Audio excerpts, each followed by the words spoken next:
So people ask me all the time about book recommendations for learning about the Soviet Union, specifically from a positive perspective, like I teach. Now, what I'm going to suggest are easy reads. Nothing too technical, no theory, that's not necessary. My favorite way to learn about life in the Soviet Union and the reality of experiences is through travel diaries, accounts and visitations from Westerners to the Soviet Union. My favorite ones tend to be from the 1930s, which I consider to be the most exciting and inspirational period, a period of growth, passion, and pride for what was being created and tried for the very first time in history. Though we need to start earlier. So the first book I'd like to suggest, you've probably heard, is 10 Days That Shook the World by John Reed.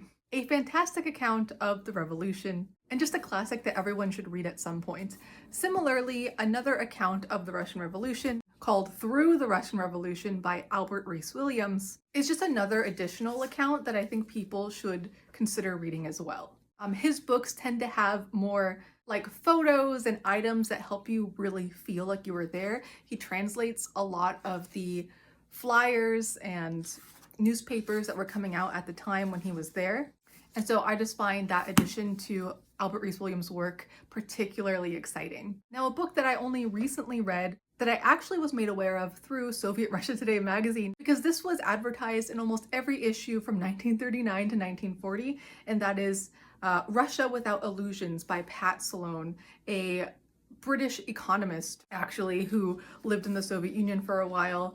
His travels and experiences are very neutral and really insightful, and he also just has a fun and lighthearted way of explaining his experiences, even the experiences that could be twisted to be something negative. He's just like, that's weird, but hey, they're trying. This is from 1938. Now, I can't do a book recommendation video without my girl, Anna Louise Strong. And the two books I'd have to suggest if you only read one, it would be either of these. The Soviets Expected It, also published under The Russians Are People in the British printing, and the Stalin era. Both of these books were published in the 1940s, and they're just, again, a fantastic account of a Westerner who lived in the Soviet Union during really important times, demystifying a lot of things that were misunderstood, addressing propaganda, and just giving really interesting tidbits of information and experiences you wouldn't think of someone having. All positive, all fascinating, and just I highly recommend reading anything by Anna Louise Strong, who lived in the Soviet Union for over 20 years, and her work from that period is some of the most interesting, insightful, and easy to read. I really don't believe we should have to be sifting through boring and difficult language.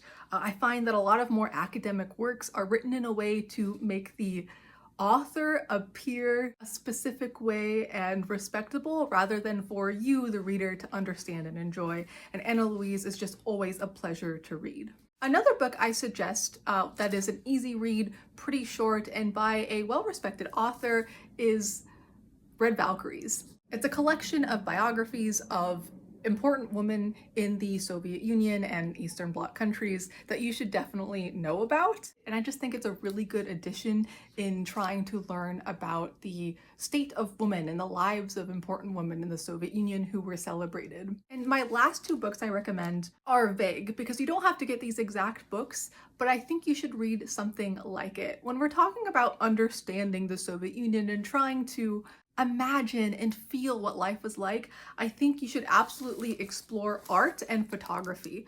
Visuals are important. Any book on decorative arts, I highly recommend. When you can see what was celebrated and created, the kinds of beautiful objects that were used, what people were adorning themselves with and their walls with, the sort of art in public spaces, this just gives you a really good idea of what something might look like. Yeah, Russian Decorative Arts from 1917 to 1937 by Vladimir Tolstoy is one of my favorite books on decorative art, from porcelain to fabrics, the way that exhibits and fairs and public spaces were decorated, and the kinds of things that were being explored creatively at the time is just an insight that I think a lot of people gloss over. Similar to that, any book on Soviet photography, because I think you really need to see the actual people. Now, this is a great book, Soviet Photography and Age of Realism. Again, this is mostly from the early days of the Soviet Union through the 1930s, but it's literally just portraits and snapshots of what cities and regions were beginning to look like, everyday people, progress, and where things were still quite gritty as things were growing. But there's just nothing quite as, again, humanizing as seeing like the actual peoples from this part of the world that you're trying to understand during certain time periods. Like, you really need to see the faces of the people that you're talking about if you're really trying to give their stories a chance. So yeah, any photography book, I would suggest books and photographs that aren't created by Westerners, because there was a phenomena, especially in like the 1950s, up until, you know, the end of the Soviet Union, where journalists would travel and take very select pictures of like very gruff looking, for instance, old Soviet women driving tractors, and be like, oh, this poor woman, she looks awful. Like, literally a caption I've seen before, or just, you know, a street sweeper, and literally just purposely shooting the worst, what's wrong with doing a good job cleaning your street, right? But purposefully manipulated circumstances and shots when it comes to photographers and journalists from the West, especially later on. But if you can find collected works of Soviet photographers, you know, they're going to inherently be showing the growth and positivity. Of course, that is one bias, but it's a bias that is overlooked and one that should be considered in your quest to learn more about the Soviet Union. So those are my suggestions on where to start. I hope that helps. I know I focus mostly on like the first half of the Soviet Union. That is what I find the most inspirational. But I think if you take this advice, you'll really learn a lot, and inshallah, it'll open your eyes to a new perspective you might not have considered before.